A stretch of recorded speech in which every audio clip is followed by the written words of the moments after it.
So I also would like to introduce two of our current students, Kendra and Caleb, and I'd like you to sort of introduce yourselves. That would be great. Maybe you could say where you're at in the program and where you're doing your placement. I am a second-year student, and I am currently interning at the NEED program, which is New England Eating Disorders with Sweet Serve.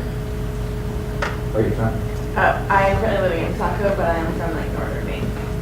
I'm in my second year as well. I have a placement at McLean Hospital in Belmont, Massachusetts, working at the LEADER program, which is a program for uniform responders.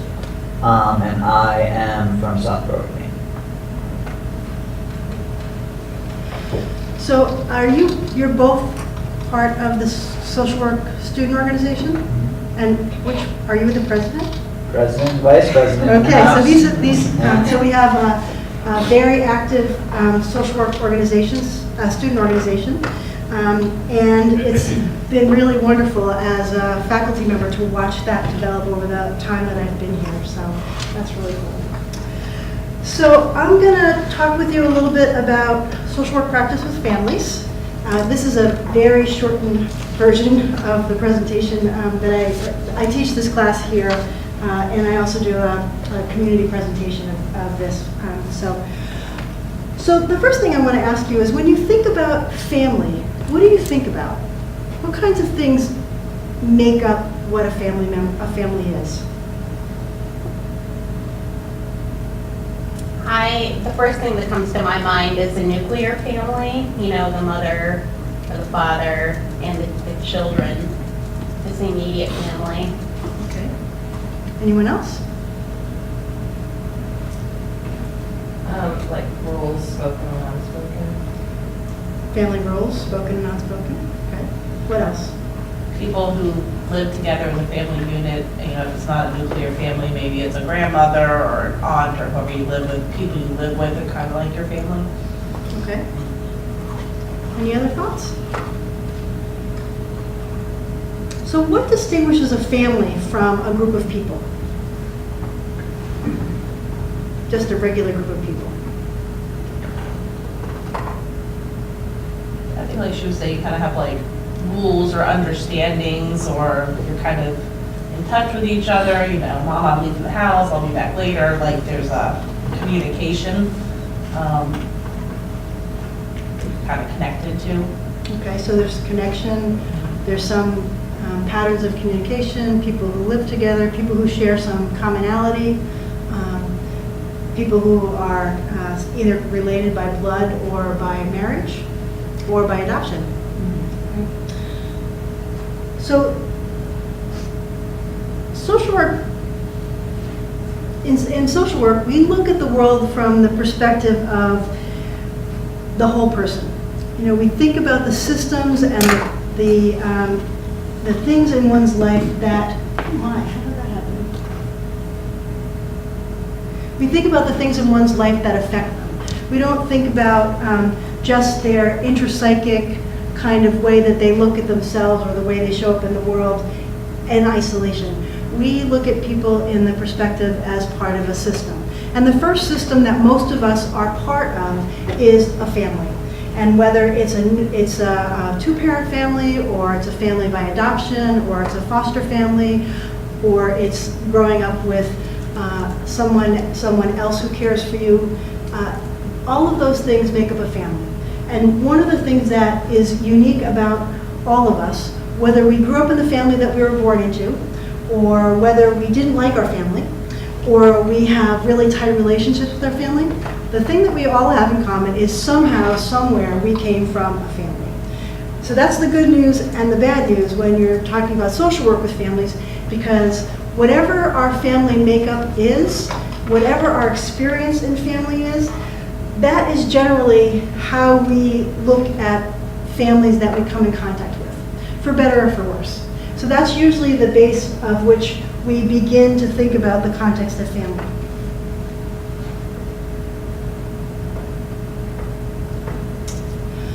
So family systems is a perfect match for social work, as I said, because it talks about systems. And we think about the ways in which people have been become who they are in the world based on the things that they experience, whether it's culture or ethnicity or their experience of community. All of those things become part of how we, as social workers, understand the world. And so we think about the idea of systems. Now, systems theory comes from a different kind of science. It comes from a harder science like physics. And what systems theory says is that nothing is linear. Things do not happen X, Y, and Z when we're talking about moving dynamic systems. That causality doesn't necessarily exist in a systemic way. So we think about things, how they interact with each other, how that interaction affects whatever's being interacted on, and then how that affects the sort of greater whole. Systems theory says that there's a reciprocity that happens, there are patterns of interactions that happen, and that there's a shared sense of responsibility of how things turn out. Does anybody know what the word synergy means? Synergy. You got it? I don't know. 1 + 1 = 3. Right. Very good, very good. Synergy is the idea that the whole is greater than the sum of its parts, right? So who I am in the world is very different when I'm at work or when I'm in the grocery store than when I am interacting with my family of origin. Does anybody ever have the experience that when you go home to your family of origin, that you become wherever it is that you were in your family? Like, you know, I'm the youngest of 6 in my family, and there's lots of age difference between my siblings. In fact, I have nieces and nephews who are closer in age to me. And when I would go home for Thanksgiving when I was younger, the good news is that I didn't have to do the dishes, or I didn't have to prepare any food. The bad news is that they lumped me in with the children, so I get to sit at the children's table. And so if they were going to put me at the children's table, that's where I went back to, right? Because who I am in the world is different based on, you know, who I am, who I've become, but also the setting. But when I go back to my family, I go back to that place of how I learned to interact, how they treat me, and how they see me in the world.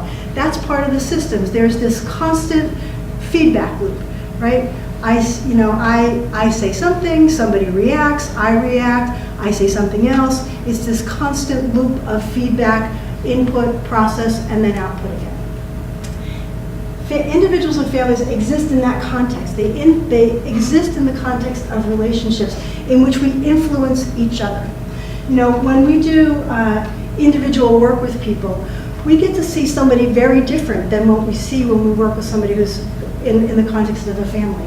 When I was working with little children years ago, I would see the kid in my office and we'd be having a really good little time because my primary practice was with 2, 3, 4, and 5-year-olds. And so they would be some little person, we'd be doing some stuff, and then their family would come into the room after a few minutes, and they would become something completely different because they had already learned patterns of interaction. So whether it was they heard the tone of their mother's voice, or they witnessed something that happened between their parents, or their parents spoke to them in a particular way, or sat next to them or touched them, all of those things made it different. And when I saw the parent individually, apart from the child, the parent would be different. And then as soon as the child came in the room, something else happened. That's the idea that the whole is greater than the sum of its parts, right? So the idea of systems theory and its relationship to the field of mental health, psychology, comes from the very early work of Gregory Bateson. So over time, what we know about family systems theory is that families develop patterns of behavior and characteristics. And if we sit with people long enough, we can recognize what those look like. And as a social worker working with families, part of our job is to watch what happens. It's very different than working one-on-one with somebody because as a family practitioner, you're doing multiple things at the same time. It's kind of like trying to spin plates, right? Because you're watching the interactions between people, you're watching people's interactions with you, you're watching how you interact with them, you're trying to hold the energy of the room. So there's all of this stuff going on at the same time. The thing that I love about systems theory and about family systems work is that it sees the whole picture.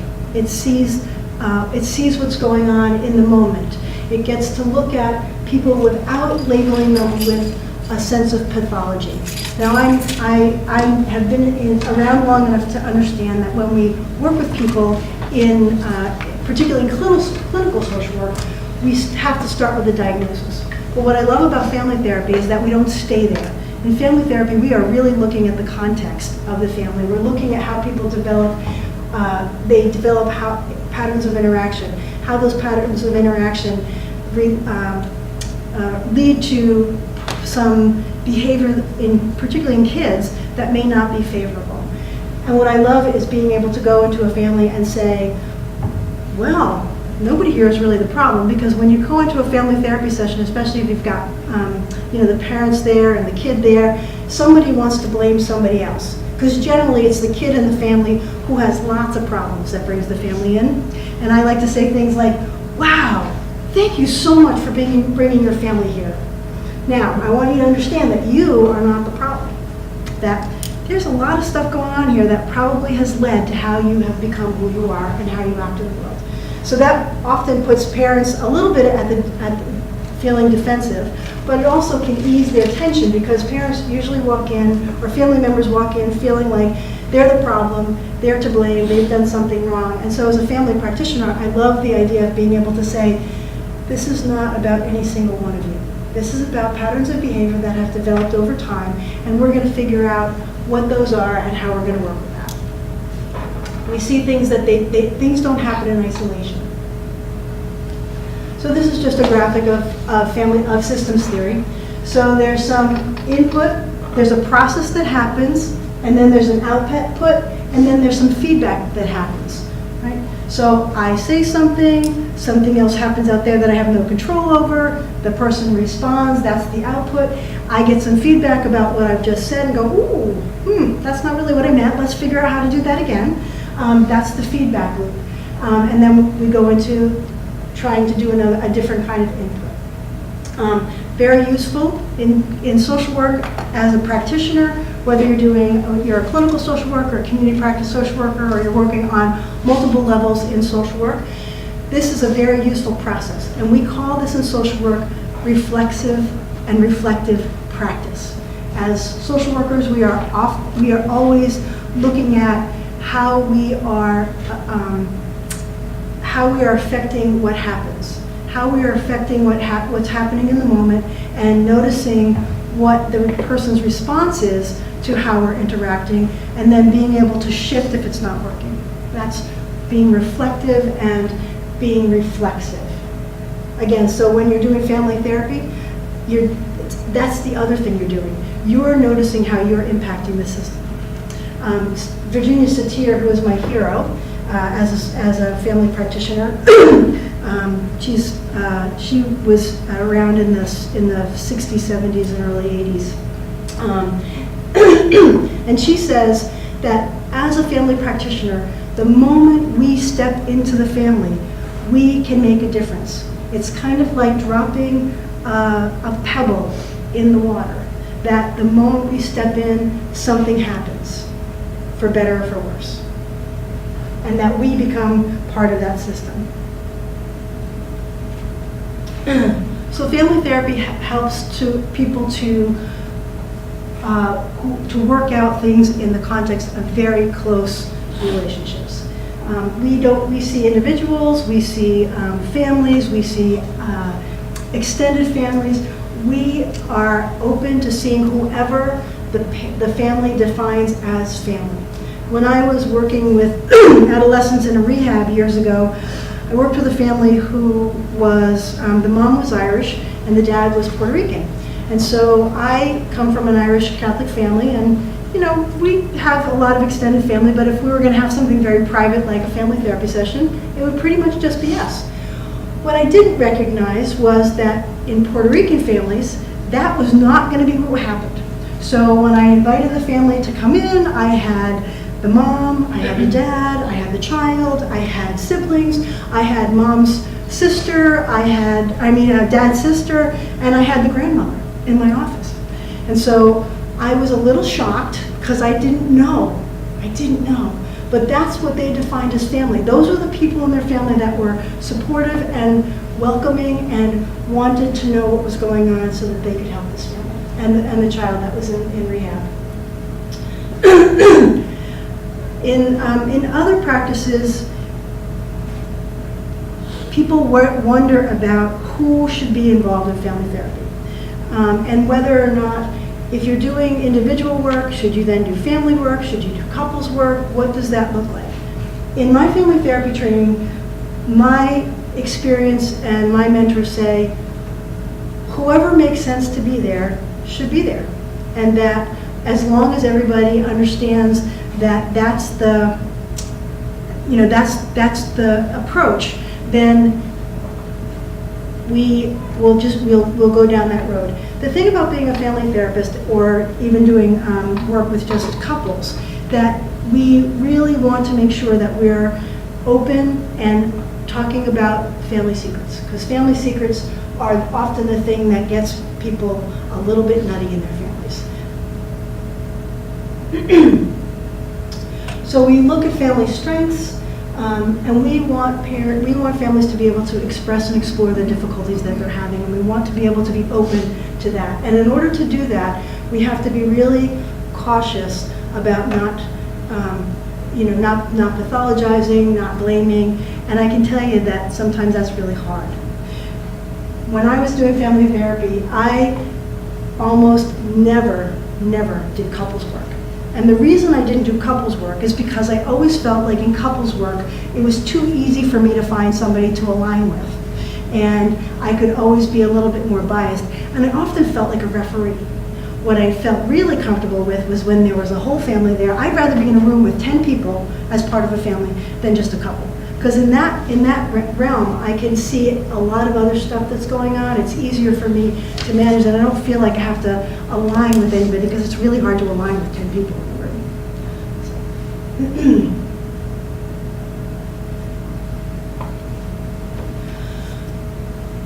So in family therapy, we believe that the things that happen in families and in family systems are the development of patterns, that they're predictable, and that part of what we work toward is helping people to acknowledge, notice, and change their patterns of interaction that are causing distress. We also look at least from some perspectives of family systems theory, we look at generational patterns. We want to know how you have learned to interact, because we all learn to interact with each other from our families, whether it's from our parents, our grandparents, or from our siblings. We learn how to be with other people in our own created families by what we've learned in our families of origin. And sometimes we don't know what those are until we start to talk about them. So, have you heard the story about the woman who is making pot roast, and she cuts off the end of the pot roast? And her daughter says to her, "Mom, why are you cutting off the ends of the pot roast?" She says, "I don't know. My mother cut the ends off the pot roast, and that's just the way we do it." And she said, "But I'll ask my mother the next time we see her." So next time they visit the daughter's grandmother, the mom says, "So Mom, why did you cut the ends off the pot roast?" And the grandmother says, I don't know, that's what my mother did." She said, "But next time we see great-grandma, we're going to go ask her." So the next time they see great-grandma, they ask great-grandma, "Why did you cut the ends off the pot roast?" She said, "Because the pot roast was too big for the pot." Right? So things often get passed down that we don't understand or have any idea why that happens. And so part of the idea of talking about family issues and talking about family of origin is because sometimes people respond to things that they don't really know why they're doing that.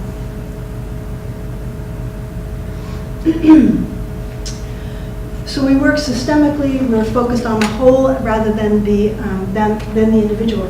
When I teach family therapy at UNE in the graduate program, it's always interesting to watch because students take the individual practice course first.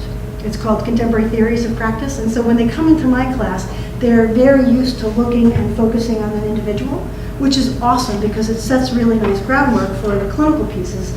However, what often happens is that it becomes very difficult to pay attention to everything that's going on in a family system.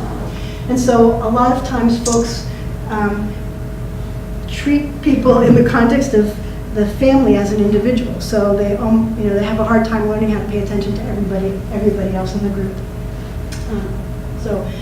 It's always fun to watch students really get that. And even for students who never want to go out and do family therapy, once you learn and understand what family therapy or family practice is and how families affect the individual, you actually can never forget it. So that even when you're sitting with somebody alone in the room, you always see their family. And because it becomes such a powerful understanding. The other thing that happens sometimes in family practice is that it's really hard sometimes to learn how to pay attention to the meta messages. Those are the things that are happening between people, the way that the body language that people use, the facial expressions that people use, the tone of voice that people use with each other, the side glances. That sometimes it's really hard to pay attention to all of that, and it's very easy to get lost. So it's an art. Learning to do family practice, I believe, is an art. We look at the cultural context. We want to know, is this family growing up in living in poverty? Is there difficulties that are caused by lack of education, by joblessness, by community that they live in? Are they influenced by their cultural heritage, by their ethnicity? How are they affected by race or in their community? In Maine, we have a lot of new Mainers, and so if we don't understand the cultural context of some of the families we're working with, we're going to miss a lot of things. For example, my son goes to school in Portland, and he has a lot of friends who are from the African community. And when we talk about some of the families and some of the children that he hangs with, we live in a house. My children each have their own bedroom, and even though it's a pretty small house with only one bathroom, he says things like, some of these people only have one bedroom and there are 7 people living in the house. And if we don't understand that context, if we don't understand what that's like for the family, and what it's like to have experienced trauma and living in a refugee camp as part of the family context, that we will miss things. We want to listen to family narratives, and we want to make sure that that the family is the central focus as time goes on, and we're always considering that process so that we don't get lost in it. Now, the downside is that if when you really care about the people you're working with, sometimes you can sometimes get lost in the good stuff. So when I was working with this family. The mom was a social, the dad was a social worker, the mom was a special educator, and they had adopted this amazing little child into their family who had some attachment disorder issues. And so I'd worked with the family for quite some time because attachment issues take a long time to work with. And I'd seen this child since she was like 3. And so long about the time she was 7, I had noticed that nothing was changing. And I was feeling very frustrated. The parents sort of kept coming because we liked each other. And the kids seemed to like me mostly. And so what happened was that I said, I'm really concerned that I'm missing stuff here. And so the parents and I agreed to go to see another person as a consultant.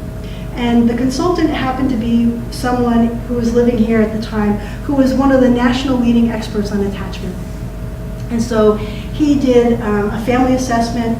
He talked with me. He watched me interact with this family, and afterwards he took me aside and he said, "You know, the problem here is that you have become a member of the family."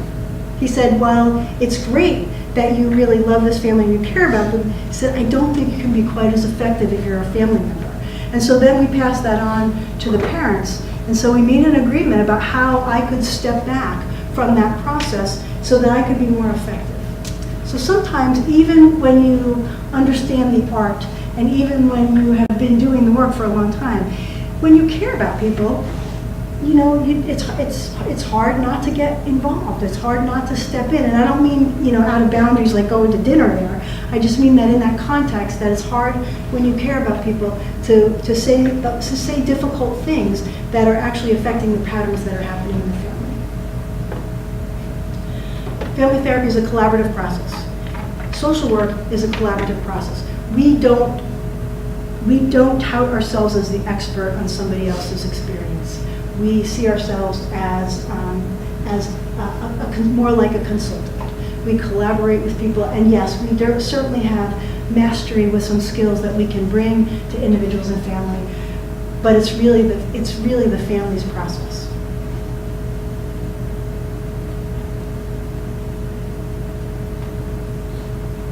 We look at strengths and solutions. We try very hard not to pathologize. We look at the wealth of strengths because people do have strengths. If people have lived together for a period of time, their children get to school, their children have, you know, get to eat, and they've made it to your office, or they've been home when you show up, this is a strength. This is a strength in organization of organizing, and we have to be able to be clear with folks that we recognize what those are. Years ago, when I was doing home-based family therapy, when my partner and I at the time that were working together, we used to say that if a family could organize themselves to not be home when we got there for some period of time, that we thought that they were probably well enough to then move on to outpatient therapy. So it's a little, it's just sort of like, because some families just can't even organize themselves to all get out of this house at the same time. So we saw that recognized that as a strength. So these are just some questions that you ask when you're assessing a family structure. We want to know what are the family rules? What are the family roles? Who organizes the family? How is it organized? Is it organized by gender? Is it organized by education in the family? Is it organized by generation? How is the family organized? Who maintains the connections with the inside and the outside? Who maintains the connections with the outside world? Who maintains the connections with other extended family members? What are the parents' attitudes towards the children? If they have differing attitudes toward the children and toward what children are expected to be in a family, that could cause some difficulties. How do they perceive their connections to the outside world? What are the coalitions? Who talks to who? Who gets in the middle of things? What are the boundaries like? Do children get to make decisions? Do children run the families? What is the hierarchy? Which siblings are aligned with each other? So we want to know some of those kinds of things. And then, of course, we want to watch the communication patterns. We want to watch how people talk to each other and the behavior. So we want to make sure that we're creating a supportive environment. We want to hear from everyone in the family, and we want to maintain as much neutrality as possible. Now, we're humans. Maintaining neutrality is really hard. We all come to any work that we do as a social worker with subjective experience. And so neutrality doesn't necessarily mean just a blank slate. It means being able to be reflective and aware of what you bring to the process and being able to step back from that so that you can hear what's going on and see what's going on without the necessary influence of what you bring into the room with you. Unless, of course, sometimes what you bring into the room with you can be very helpful in giving feedback to the family. One of the things that I love about family therapy is that it also gives you a lot of opportunity to do really creative things, reframing, being able to take a look at what's happening in the family and being able to reframe it as something else. So, watching a child, for example, as I presented earlier, the child who's acting out in school and who brings the family in for therapy, being able to reframe that as, wow, thank you so much for bringing your family here. It means that something must not be going as well as people expected. So you've done a really great job bringing your family here. It's just it's a slight shift and gives people an opportunity to look at things from a different perspective.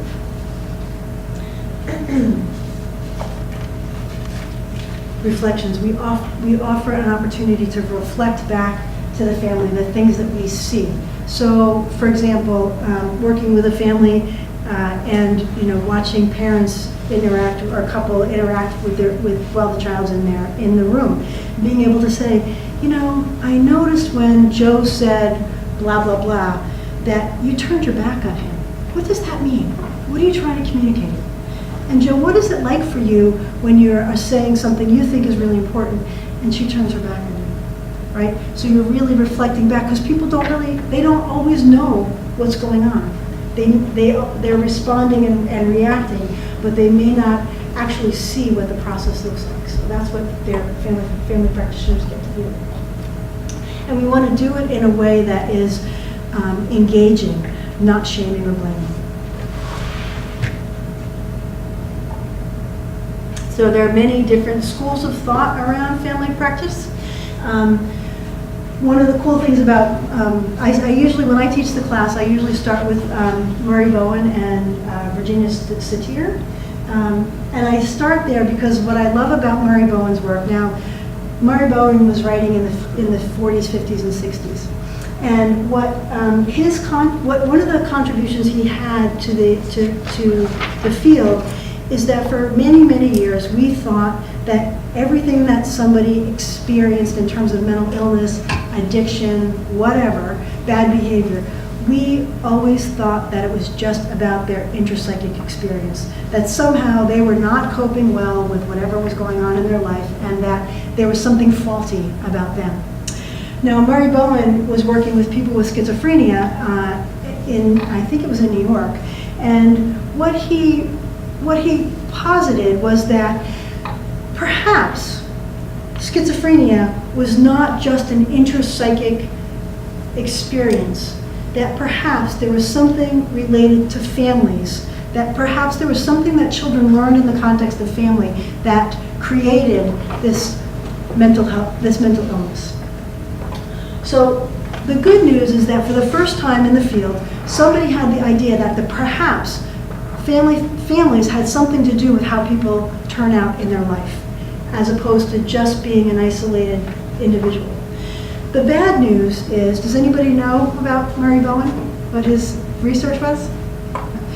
Murray Bowen, the downside was that he recognized, or he posited that schizophrenia was caused by schizophrenogenic mothers who interacted in a really crazy way with their children.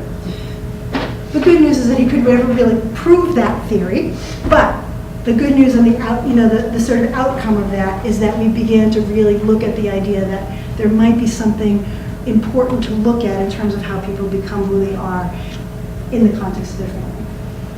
The reason I like to use Virginia Satir as one of my starting points is because Virginia Satir really talks about that idea of relationship, and that the relationship in the family is ultimate importance in terms of how things get to be difficult and challenging and where the healing can happen. She looks at the family as a place where people should be able to get their emotional needs met, their physical needs met, and their social needs met, so that they can go from there and move out into the world. There's a clip that I sometimes use in my class where she's talking with a couple, and she's talking about being able to fill up each other's buckets. That she really thought that part of what happens in the context of the family and in the couple is that if they're not doing well and they're struggling, that perhaps it's because they're not currently meeting the needs, the emotional needs of each other. And that part of how we do that is to begin to talk about what that looks like, and that we're not all walking around with empty buckets. So I'm gonna, I think I'm just gonna stop here. Any questions for me? Any questions, thoughts? I was just saying, my girlfriend is a second grade teacher, and she uses fill the bucket. Like she puts things in kids' buckets, and they put things in other kids' buckets. Nice. Which I think is a good adaptation of that. Nice.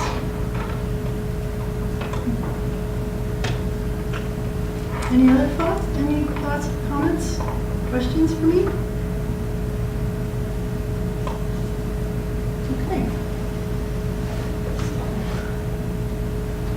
Can I just turn the power off on this? Yeah. That's not going to turn off the rest of it, right? Yeah, I don't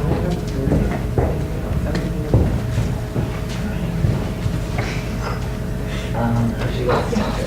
I think she's getting.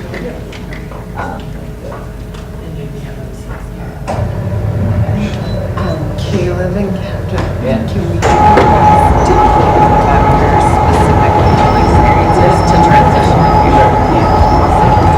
So we're going to go ahead and have our students come and chat a little bit about what their current field experience has been in our program, and then we'll transition into talking a little bit more about our field education program. So before you talk about field, I'm just wondering if you could chat a little bit just about your experience as students at UNE. What the highlights have been, why you chose this program, what you have, what you'd like to share about your experience here. You go first. Let's see. So I was looking for a place that was close to where I live, which was kind of one of the first parameters of going to this place. And then when I came to an open house, I was able to speak with a couple professors who are focused. All the professors seem to be focused on one, not one particular thing, but have certain passions. And so I spoke with a professor about trauma-informed care, which fascinated me. And so that's something that I'm interested in, as well as kind of just I feel like there's just a lot of different opportunities with regards to different directions you can go with social work, which is one of the reasons why I'm interested, why I wanted to get a master's in social work, because there's a lot of different avenues you can go down. So I think what I appreciate about this program is that Kelly has been involved with a lot of the work that I've done in interprofessional training, where I work with with medical students and pharmacy students and even dental students and occupational therapy students to work on different cases together, or go to different events where we're working together to kind of solve problems as an interprofessional team.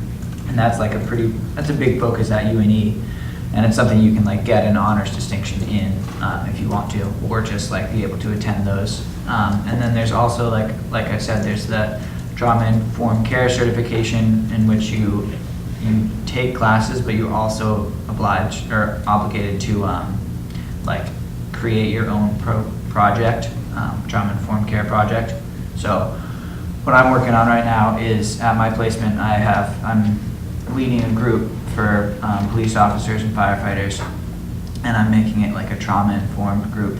So getting feedback from them is part of it, and making it low barrier, and that they can come if they want to, but they don't have there's just kind of parameters that I set up for them each week.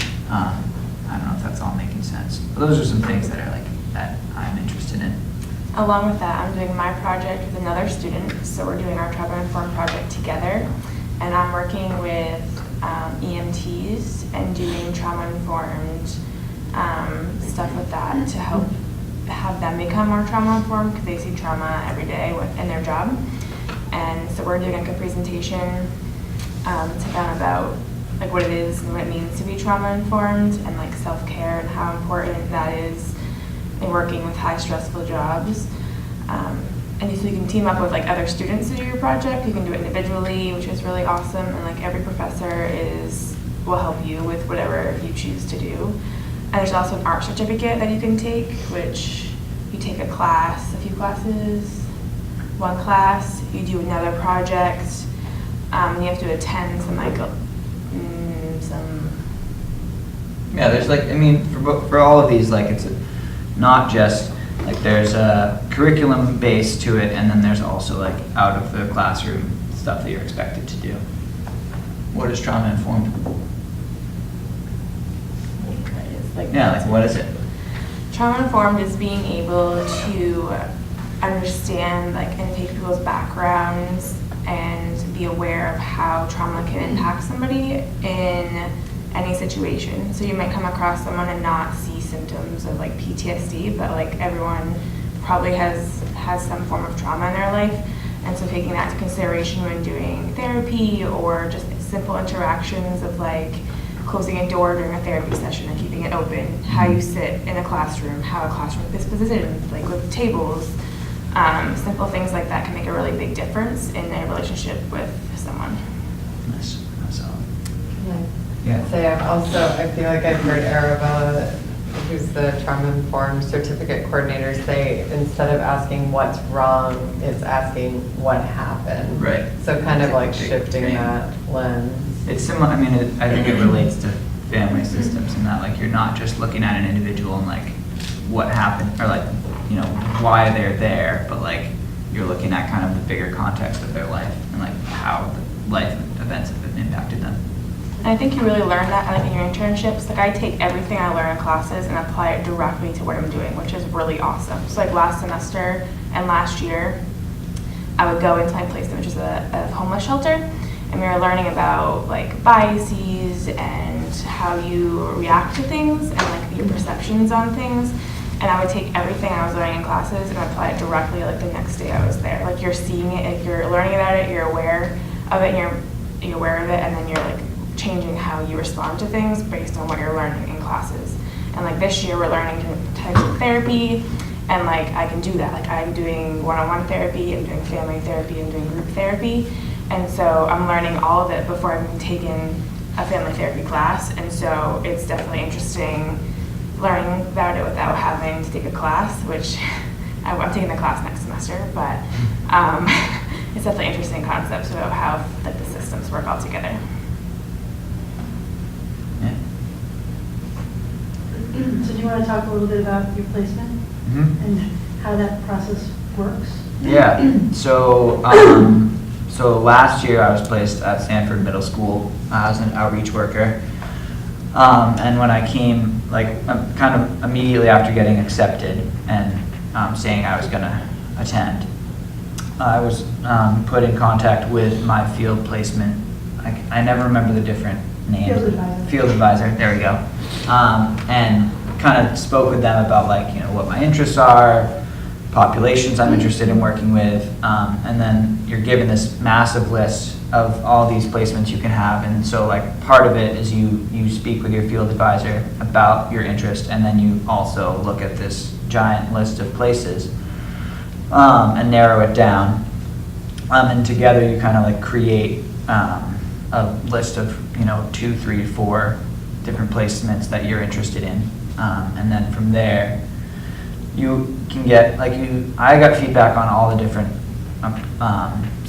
stages of it. So I, you know, made a resume, sent that to my field advisor, and got feedback on what that looked like, and then made, you know, and then before I had interviews, I got, you know, kind of some feedback on what they would be asking, and some like I don't know if we role played, but along those lines. And then I interviewed, my first year I interviewed at 2 places, and was able to pick between the 2 of them. And then my second year, I just interviewed at McLean, and I had planned on sending my resume out to other places, but it was kind of like, we set it up, so like that was my first pick, second pick, third pick, fourth pick, and so you have a pretty good, like, you have a massive list of places you can choose from, and then you narrow that down. And from that massive list, if you have another placement that you would like to see, like ask that person to talk to and be like, hey, do you have a contact that you can contact about this place, because your placement wasn't on the list. And so he reached out and talked to people about how to get there and if it was an option. So even if it's not on that giant list, which is really big and it's all across like Maine, you can like make other placements like an option. It's like a thing you can do. So, It is like a thing, isn't it? It's yeah. like a thing. Yeah. I have a question from one of our online people. They're curious what your undergraduate majors were. Nice. So I went to Hudson University in Bangor, and I was psychology undergrad. And with that, I did 2 placements because I didn't like my first placement very much in undergrad. It was with the Doctors and Foster Families of Maine, and it wasn't what I really wanted to do. So I decided to do another placement at a prison in Charleston, Maine, and that was right up my alley, and I enjoyed it a lot. So coming into grad school, I kind of had a population I wanted to work with. But talking with Kelly about my placements, she suggested expanding my views of where I should try things. And so I ended up last year at Florence House, which is part of Preble Street, which is a low barrier homeless shelter. And I worked with all women in the shelter as like doing casework. And so that's where I started my way of things. I went to UVM in Vermont, and I got a BA in literature and minor in global studies.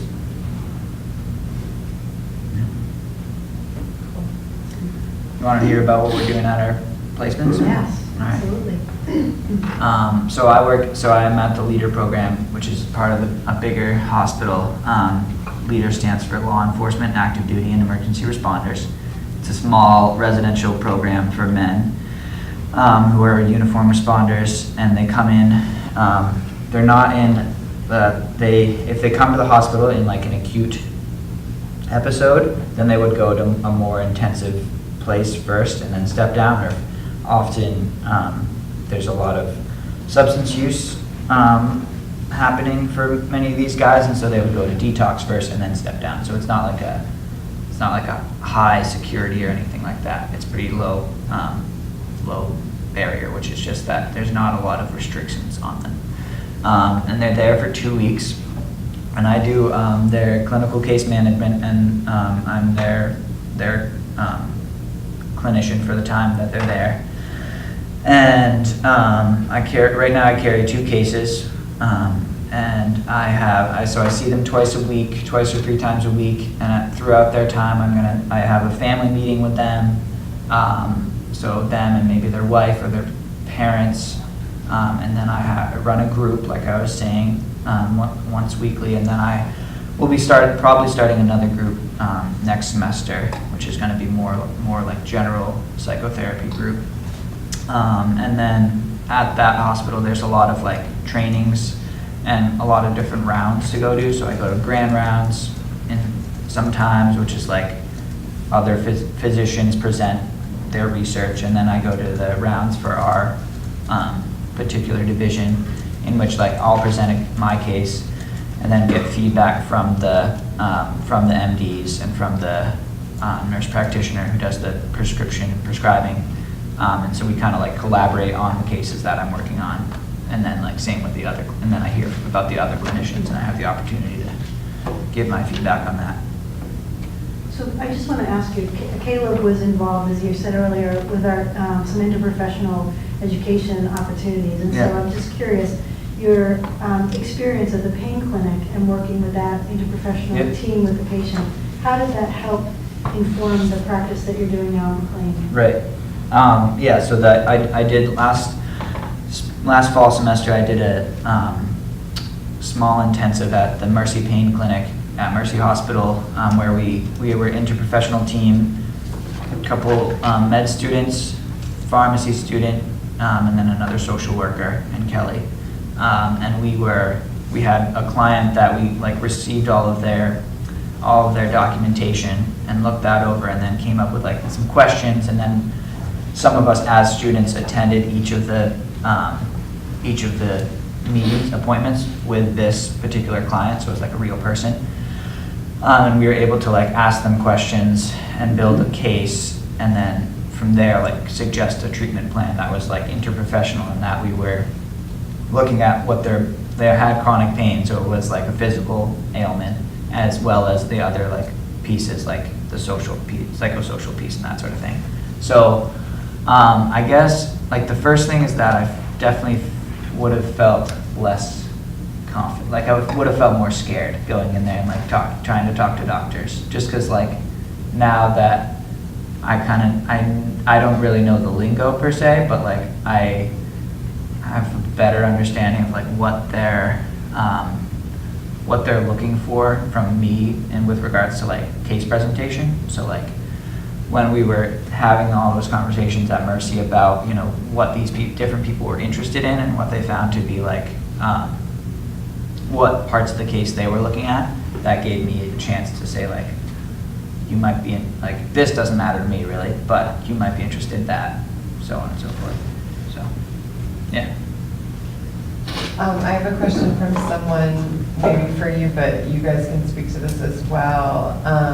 From Hannah Morris, she says, do you recommend doing your field placements specifically in the area you think you want to work, or maybe taking a broader approach and gaining experience in other settings and placements? So maybe if you guys want to speak to that first.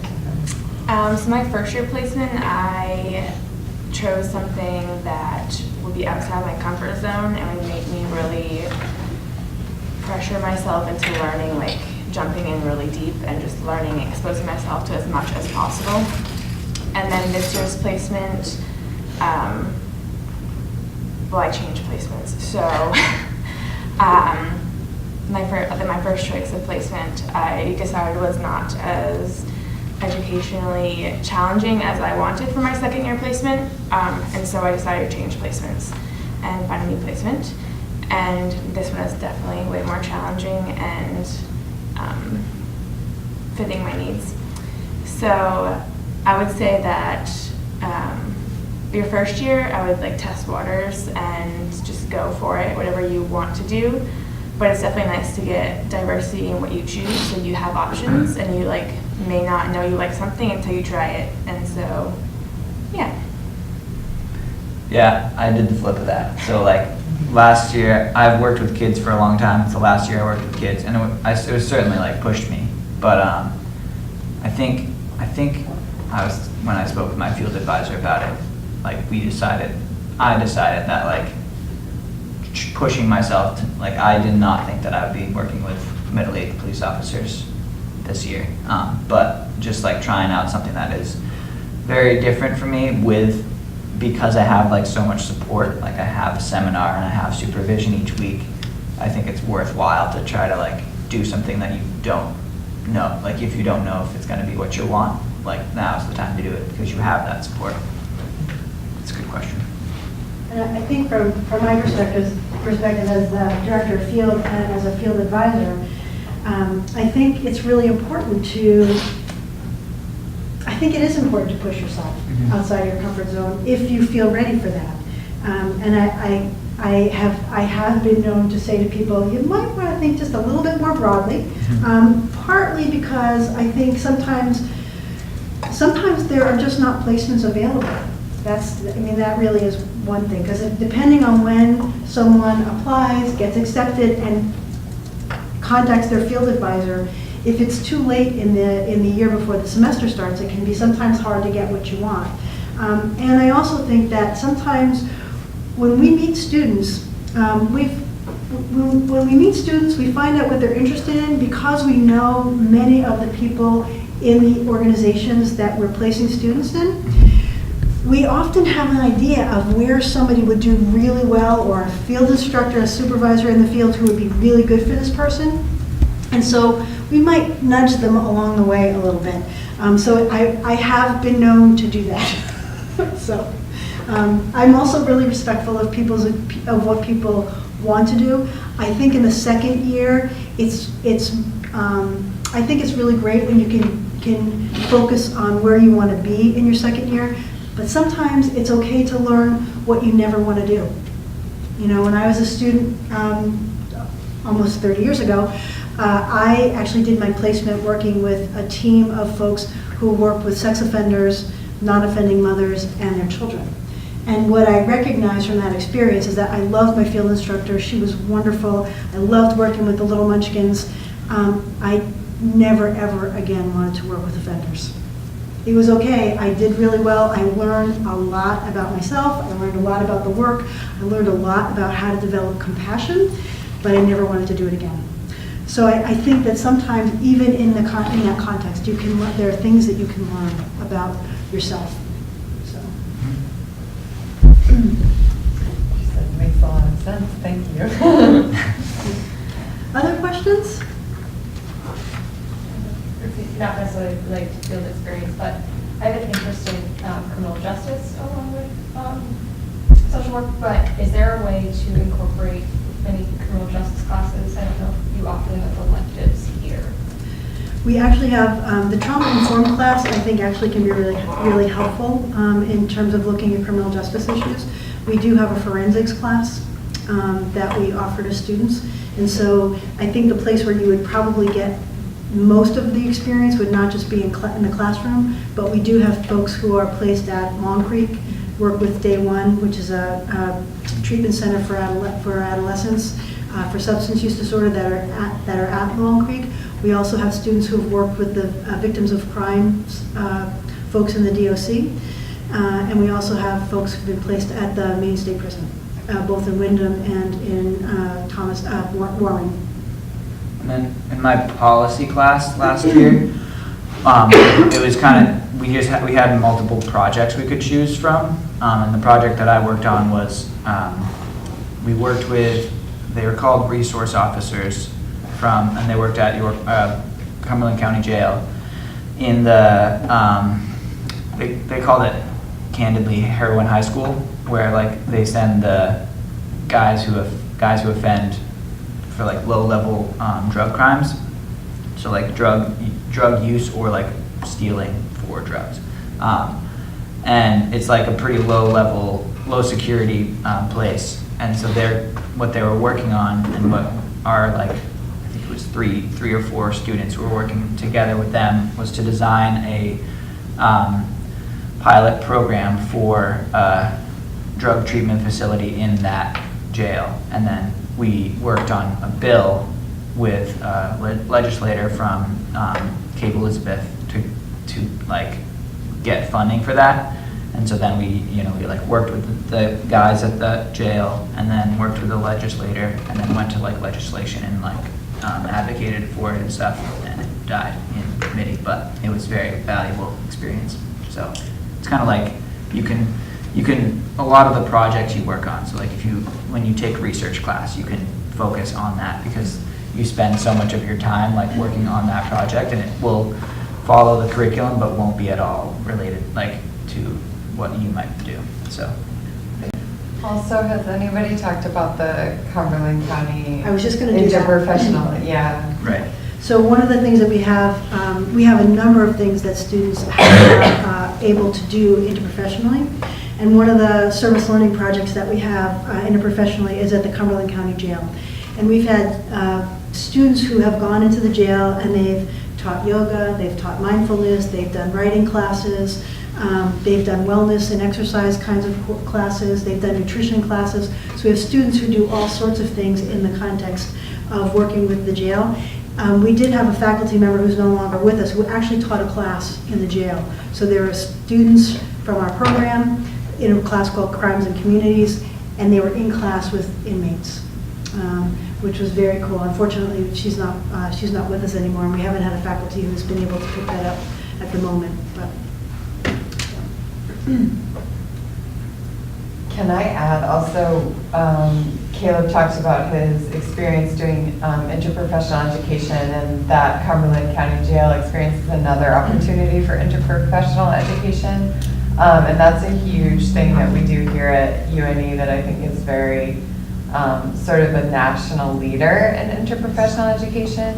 And can I read a blurb that I got recently from Rosie, who works at a nursing home, I believe, attached to the Miles Hospital in Damariscotta. She wrote me recently, she graduated last May, And she wrote me, when I was a student at UNE, I took part in the interprofessional team immersion program, where a group of students from various disciplines work together as a team with the patient to create a plan of care. The main focus of this is not the plan of care, but to create respectful, cohesive team that can communicate well with providers and patients alike. Little did I know my first position after graduation would employ the same team approach. Each day I have a morning meeting with practitioners in multiple disciplines. Additionally, each week we have team meetings made up of nurses, physical and occupational therapists, dietitians, social workers, as well as the patient and their family members. As the social worker, I am the facilitator of each meeting. With the training I received from UNE's Interprofessional Education Collaborative, I'm able to participate in and facilitate these meetings with much more knowledge and experience than I could have hoped for. The University of New England's commitment to training health professionals is impeccable. I could not recommend UNE highly enough. So that's just one example of an alumni who graduated in May and is like, just hit the ground running with the experience that they had here with working on a team. Anyhow, thought that. That's beautiful. That's really wonderful. And I think what I want to say is that for new folks coming into the program this year as first-year students, we have, because of our accrediting body, but also because of our commitment to interprofessional education, all of our students in their first year have to attend at least 2 interprofessional events here on the Portland campus or here in Biddeford. And in your second year, you have to participate in one of the actual IPE events. IPE is interprofessional education.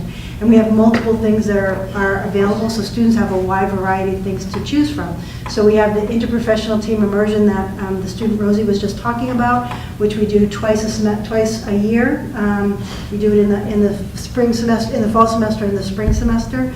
And we actually have standardized patients who are actors who come and actually interact with our students in a simulation lab, which is really an amazing experience. We have the Mercy Pain Clinic that also happens once in the fall and once in the spring. We have the Jail Project, which is interprofessional. We have a transdisciplinary play group, which is near and dear to my heart because it's working with OT and PT students and a speech language pathologist who aren't students here, but she's an outside professional. And you have an opportunity to work with little teeny weenies who are like 18 months to 36 months, and you get to watch them develop over 6 or 8 weeks, and you get to do some family work as the social worker. It's a really cool experience, and it's really interesting to watch the social development from the social work perspective, the physical development from the OT and the PT perspective. It's just fascinating to watch, and to watch that interaction happen. So there are a number of things that people can have an opportunity to do, and in order to graduate, you will have to participate in at least one of those experiences that are outside of the classroom time. And like they are really helpful. So like this year's internship, I'm working with a doctor, a bunch of LCSWs, a dietitian, nurse practitioner every day. So I see them every day. We're in a house on the Sweetser campus, and I work with them and ask them questions, and they ask me questions regarding what I know of a patient. And so you see them and how much easier it is as a team to work and be able to just be like, hey, what is this and what does it mean? And they ask like whatever they need to know clinically wise. And so being able to understand their language and them understand how you say things, and then if they don't understand, they'll ask you because you have that relationship now built of that you can communicate without being like not on the same level. Yeah, and we have, as Meg was saying, we are internationally known for our interprofessional education collaborative here at UNE, and our director happens to be one of the international experts on interprofessional collaboration, Shelley Cohen-Conrad. So we are very lucky to have her. And just this year, there were several faculty who were invited to attend an international conference in Oxford, England. and present. And myself and 3 of my colleagues and the coordinator for the interprofessional collaboration were invited to go to Banff, Canada to present at a conference on an interprofessional class that we developed together. It was OT, PT, nursing, and social work. So it was really quite an honor to be, not only did we get invited, but we had a really great slot in the conference. It was a 5-day conference, and we had a prime slot at like 10:45 in the morning. So, other questions about the program?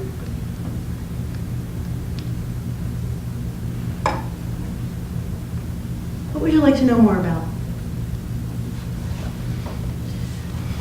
I'd be interested just to hear, since I don't have a undergrad in social work, a little bit about the difference in, like, say, getting a master's just in counseling, like, say, you're in the psych program, you get a master's in counseling versus a master's in social work, where you can also do counseling, like, if there's any differentiations there on fields you can kind of go into, and just kind of job opportunities in general. You get a master's in social work, what job opportunities are there? In Maine, is there a high demand for social workers here, kind of even countrywide, like anything in that realm about job opportunities and the need out there for? I'd love to talk about this one. So what I can tell you is that if you go to school to get a master's in counseling, what you're going to learn is to do counseling. It's limited to really that. It's not to say that the education is not good. I think the education is, it's worthwhile if you want to do just mental health or substance abuse counseling. The cool thing about social work is that when you come to social work, there are a variety of things that you learn in the program. There's a variety of things that you have opportunities to do. So not only do you learn to do social work as a practitioner, so doing clinical social work, but you also learn how to see the world in a much more broad way. So social workers, as I was saying with the family when we were talking about family practice, social workers look at people from a different perspective. We look at community, we look at organizations, we look at public policy, we look at social context, we look at families, and we look at the world through that lens. So we're constantly looking at how people interact with each other. We look at how public policy, for example, creates systems that leave people behind. We look at how public policy influences how organizations do their job. We look at how organizations' mission statement drive their practice, or doesn't. And so we look at this more broad spectrum. So a lot of our students in their first year, or if they're coming in as BSWs, often have the experience of doing what's called case management. And case management is an opportunity to find out on the ground, what is it that people need? Do they need housing? Do they need food? Do they need some form of income? Do they need counseling? Do they need other kinds of community supports that they don't have? So we're really students learn to look at things from that perspective. And when you're looking at things from that perspective, you cannot help but also recognize what's missing and how those kinds of things influence people's lives. And so I think, working at a shelter, working at a school, that you really get to see what people are missing and how that influences how they walk through every single day.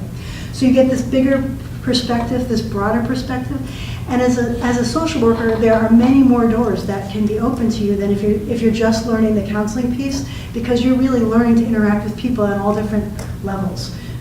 So being able there are, I don't know if you know this, but in the legislature in Maine, we have 3 social workers, I think at least 3 social workers, and 2 of them I know are graduates of our program. One of whom used to be the mayor of the city of Portland. The person who's the director of NASW in Maine is a graduate of our program. So there's lots of opportunities to run social service organizations, to work in public policy, to work in other kinds of community organizations. People who are social workers make really great HR people, educators. So there's a broad spectrum that people have an opportunity to engage in. A lot of clinical social workers who are really good at their job often get asked to be supervisors. And so, and you need to have some other kinds of skills in order to be a supervisor. So those are the kinds of things that you will learn in our program that you may not learn in just a counseling program. So I think, it's a great education. It's a very different way of seeing the world. And from my perspective, social work has a much broader, there's much more opportunity open to people, whether it's working in schools, in hospitals, in social service organizations, in the police department. The police departments here and around here they have social workers who are now embedded in their departments. We have social workers who are actually in the public libraries across the country, including in Portland, Maine, which is really cool to have social workers there. So social workers can work in daycares, they can work in preschools, schools. There's a lot of different places. In my own career, I've been a clinical supervisor, I've been a practitioner, I have been in private practice, I ran an agency for 13 years, I've been a director at a very large organization, actually the oldest social service organization in Maine, which is Sweetser. I have been an educator. I feel like the luckiest person on the planet because I have had so many opportunities with a master's in social work. Great question. Is there anything that you'd like to add to that? I guess mostly what you said, but that's kind of, because I was looking at like a master's in counseling, and I chose this because like, I know I can get bored, I guess, and so like I was worried that like if I got a job, like if I got a master's in counseling, then I would just be stuck in that. And so like I feel like from the people I spoke with who had masters in social work, many of the people who've been working as a social worker for many years have a similar like resume where they're like, I did this, which was really great, and then I moved on to this, which was really great. And so it's not like, I feel like you don't have to like reinvent the wheel every time you want to change your job, because like you can kind of move from one thing to another within that realm. Anything you want to add? I would say the same. I was going to stay at Hudson and do their master's in just clinical, and I decided that my teachers and professors up at Hudson were like, you can do so many more things with LCSW than you can with a clinical, and I do also get bored really fast, so having that freeway to just do almost anything is pretty cool. Yeah, me too. I get bored. That opportunity to do lots of things. The other thing that I also did was I actually ran the training department at Sweetser. So there's been lots of things I've been able to do. We have a question about if you guys can talk a little bit more about the different tracks or the different specializations. So macro versus, or community versus clinical versus integrated.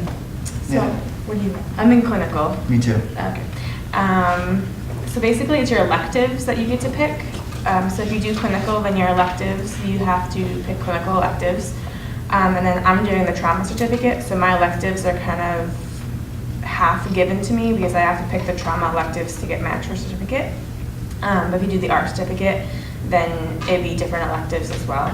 And then doing a macro track, you do more macro classes. So there's administration, grant writing, community organization, things of that manner. And then the integrated is kind of a combination. So you would have, you have 2 clinical electives and then 2 integrated electives. So you would take, so for my clinical electives, I'm taking cognitive behavioral therapy and narrative therapy. And then if I were doing the integrated one, then I would also take grant writing and community organizing.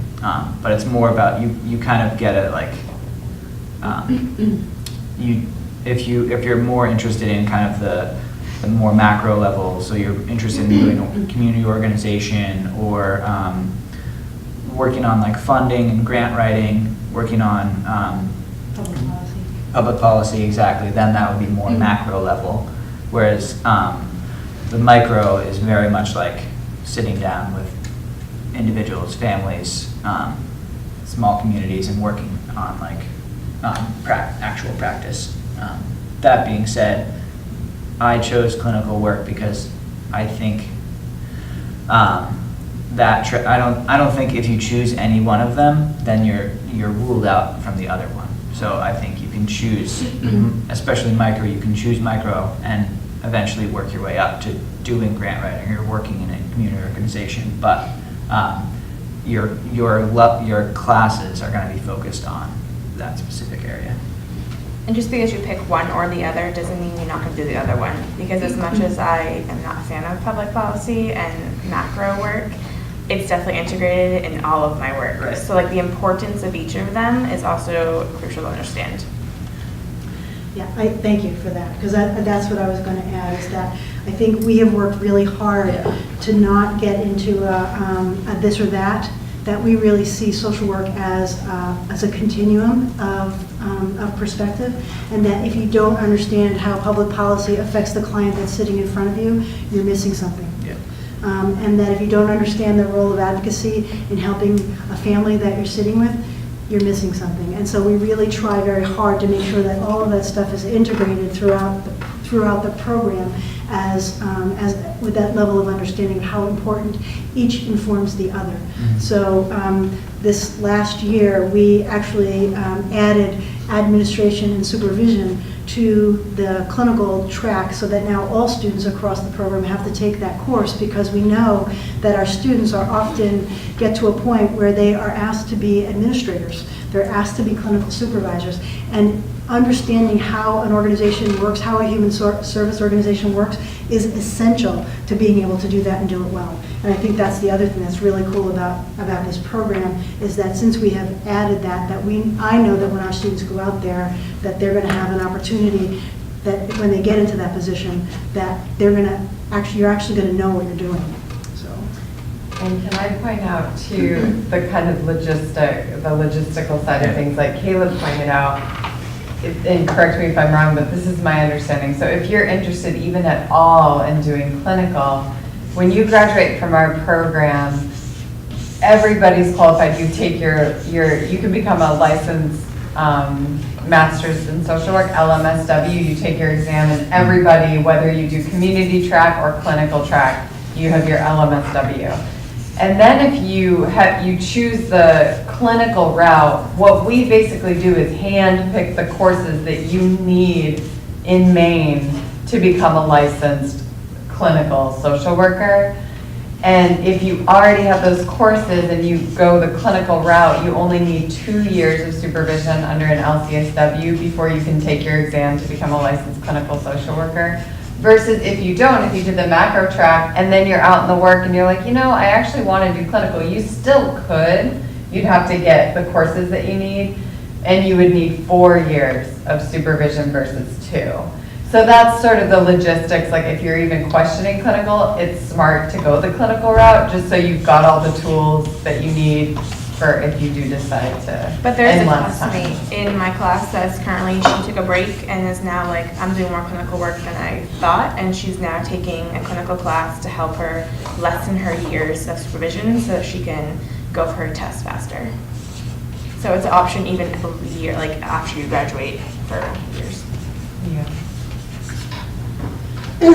So this is what the second year looks like. The first year of your coursework is pretty standard. Everybody takes human behavior in the social environment 1 and 2, policy 1 and 2, research 1 and 2, practice 1 and 2, and field practical 1 and 2. So that's your foundation year, your generalist year is pretty standard. And then when you get into your advanced year, our clinical students take these 4 courses. This is contemporary theories in social work practice, family practice. This is the psychosocial assessment course. This is your psychopathology course. And then 565 is the admin and supervision course. For our community practice students, they take program development, admin and supervision, community organizing, and grant writing as their 4 standard courses. And if you're doing integrated practice, what this means is that you have less electives that you can take. So as a clinical student or as a community practice student, I think there are 3 or 4 electives. There are 4 electives that you can take. And if you're a clinical practice student, you have to take at least 2 of those are advanced clinical practice.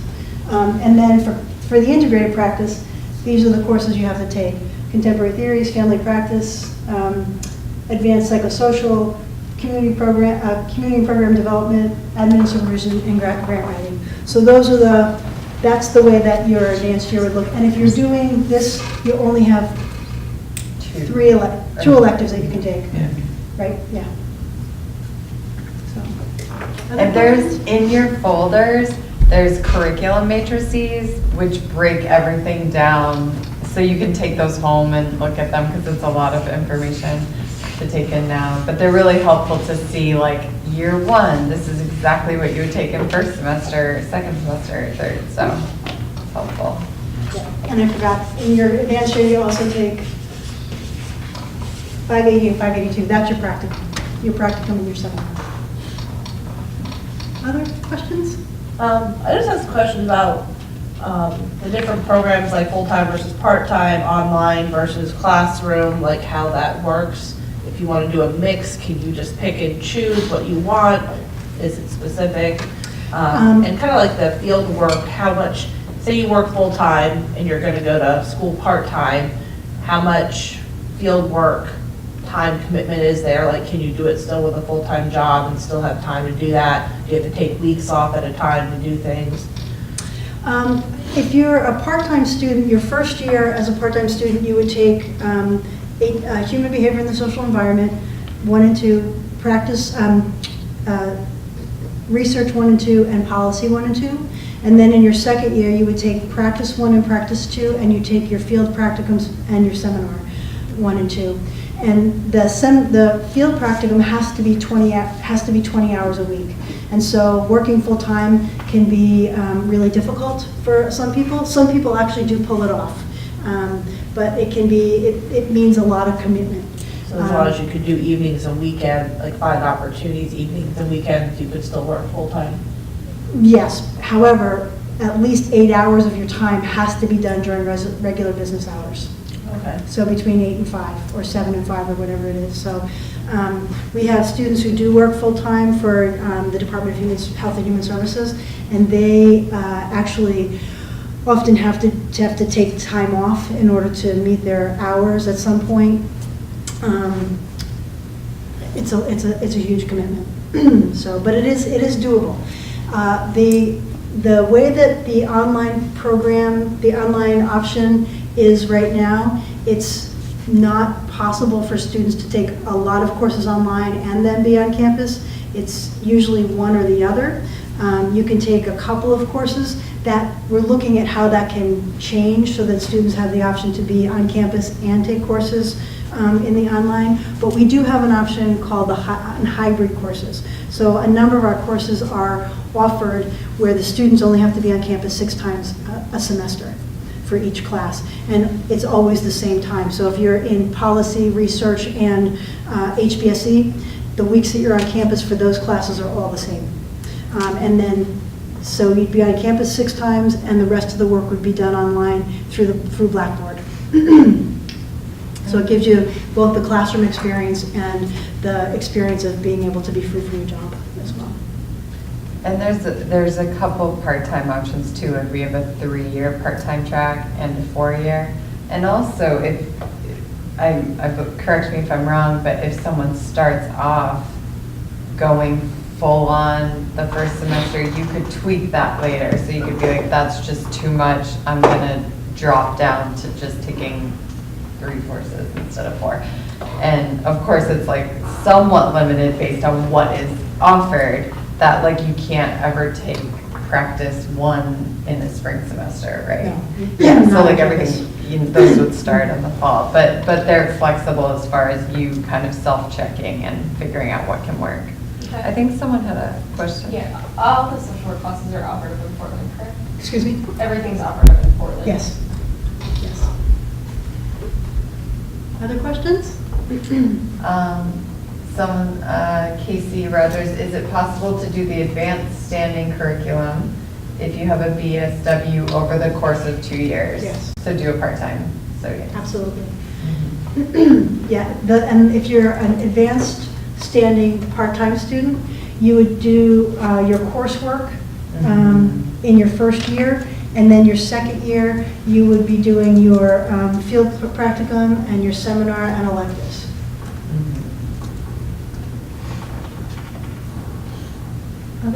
questions, comments?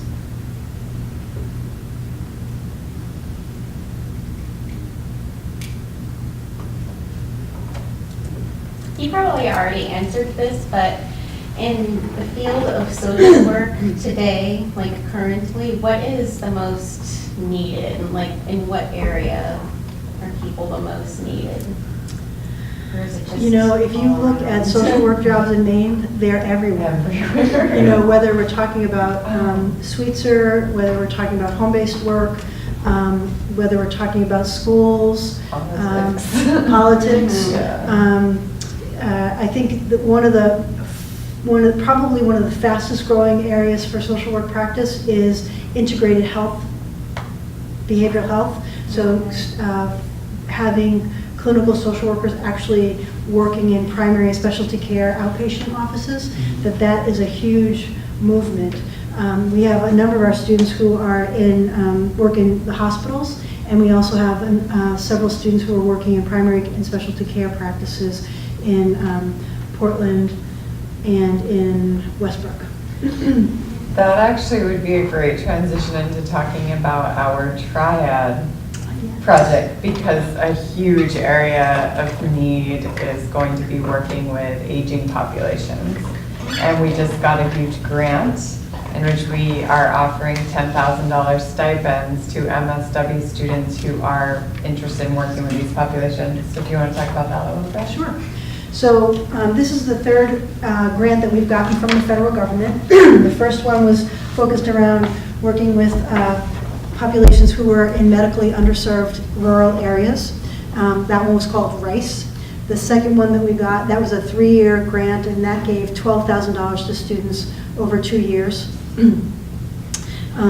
We had, the second one was called the Catch Me grant, and that was focused around working with children or youth and emerging adults and their families, and that was really looking at mental health and substance abuse issues.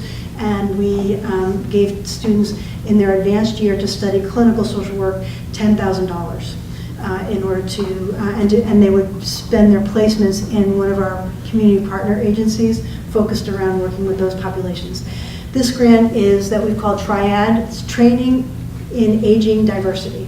And this is really looking at folks who are in the process of aging 55 and older, and looking at people who live in rural communities in particular and underserved areas. And so it's a $10,000 stipend. It's not a scholarship, it's a stipend, so the money goes to the student in their advanced year, and they can use it however you want. It's a $1.8 million grant over 4 years, and we have to spend, I think, 60% of that money has to go to students. So we have this money, and it's there for you guys. Yeah, and I think we have, I think it's 113 scholarships over 4 years. Yeah, or stipends. 113. I think each year, I think the first year we're going to be giving out 27. It's like a bell-shaped curve. Yep. Yeah. Feels like you have to have a BSW that would qualify, is that correct? No, if you come into the program now, you would qualify. If you did the 2-year program, you would qualify in your advanced year. Yeah. If you came into the 3-year program, you'd qualify in your 3rd year. And if you came in now, you would qualify in your 4th year. Because the grant ends in 2022, 21. So as long as you would be graduating by September. Yeah, I believe that it's just that the money can only be given to you when you are in your advanced year field placement. Field placement, right. Mm-hmm. So it's very exciting. One of the things that we know about people who are my age is that we, as baby boomers and as sort of millennials who are in that older end of the millennials, we expect things differently than our parents. We expect healthcare to be different. We expect services and providers to be different. We don't just take no for an answer. We don't just accept what a practitioner will say. We are folks who will be asking more questions.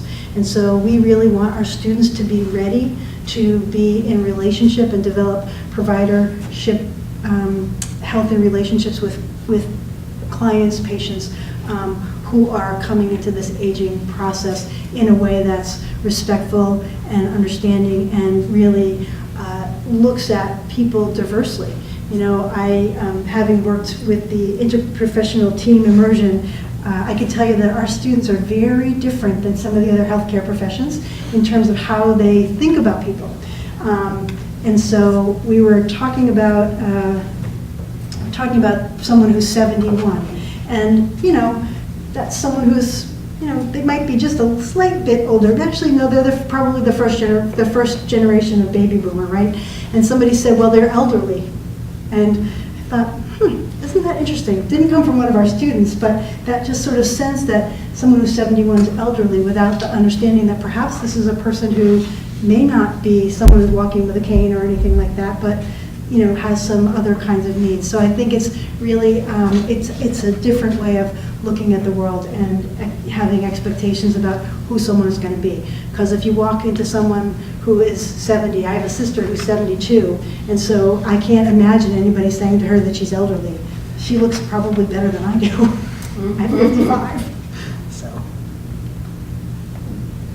And we have better healthcare now. You know, there's, it's like, you know, growing up for the baby boomers, there wasn't a lot of services. Like if you came down with a certain disease or a certain difficulty, you know, they didn't know how to treat it, but now there's so much education out there and they're living much longer. You know, the lifespan has been, you know, expanded or raised. And we have a lot more awareness of how people stay healthy. Right, right. Other questions?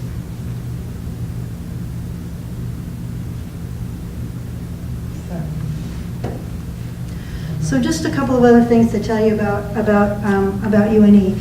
So there are, I think there are 5 of us on faculty, full-time faculty, who are graduates of the program. We have stuck around here in some way, shape, or form because the program has meaning for us. I've been hanging around here since 1988. I got my degree here on this campus many, many years ago. And so, and I've been hanging around here since. And finally, 3.5 years ago, they saw to it that I got a full-time job finally. But we have a real commitment and a dedication to this program. We have a dedication to giving our students the best education.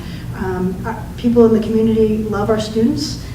They really love our graduates. They have we have a very well-respected program. In fact, I was doing a field visit on Thursday this week, and they were our social work student, myself, and the field instructor who are graduates of the program, and then the on-site supervisor who is eventually going to be the field supervisor for the student was from a different program, and she felt a little bit outnumbered, but what she said was, I recognize that your education was very different than mine and had many more things offered than I got in my program, and she said, and I understand why we want your students instead.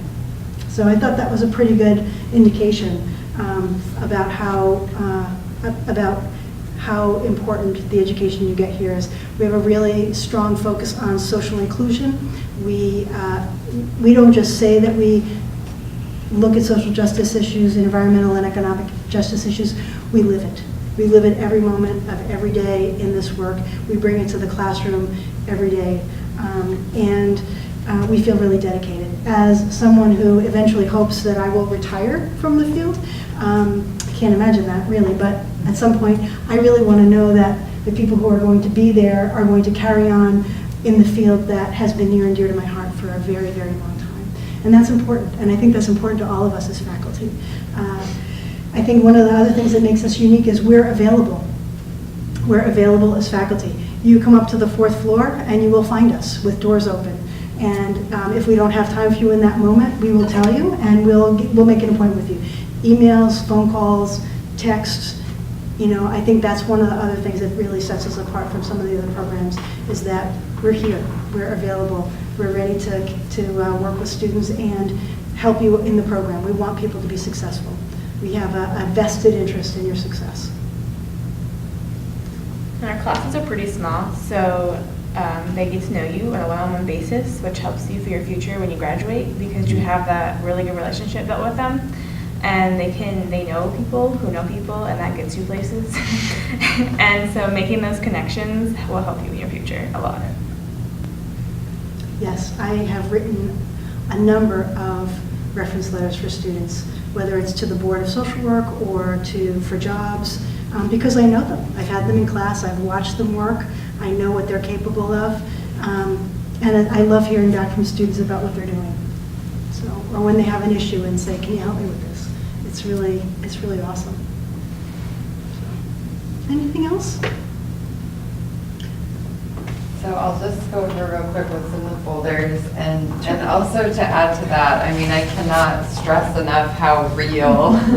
I feel like I get kind of an interesting insight being able to work in the offices and behind the scenes of the faculty, and then also get to see them do presentations, and it's very, of all the places I've ever worked, it's a very authentic walk the walk. I feel like our program keeps one foot very much in the real world and keeps a pulse on like what is needed in the community, and then keeps up with what the theory and knowledge and practice and really bridges that well.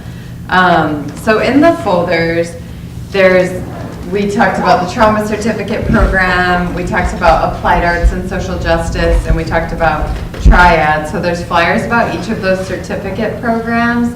And also curriculum matrices are in here, a letter from our editor, and then just some basic facts. Take this home. My business card is also in there, as well as our admissions coordinator, Sarah Bedell. So our admissions team, they'll answer any questions about the actual application process, transcripts, money questions, all of that will go to Sarah Bedell. And any other questions about our program, if you want to come sit in on a class, or you want to know what events or activities are going on, if there's a faculty member that you want to get in touch with, just send me an email and I can follow up with whatever the next necessary steps are. We really do have such a wide range of things that you can do with your MSW. So whatever questions you have, go ahead and send me an email. And also check out our website. We've been like updating it with videos from students. We're trying to keep it current, and all the information about Triad and our certificates are also up there. So go ahead and check that out as well. Caitlin is one of our featured students on the website. Yeah. Faces on there, yeah. Yeah, you can take my email too if you have any student questions. I will give it to you now. Yeah. It's cdemers, DEMERS 3 @une.edu.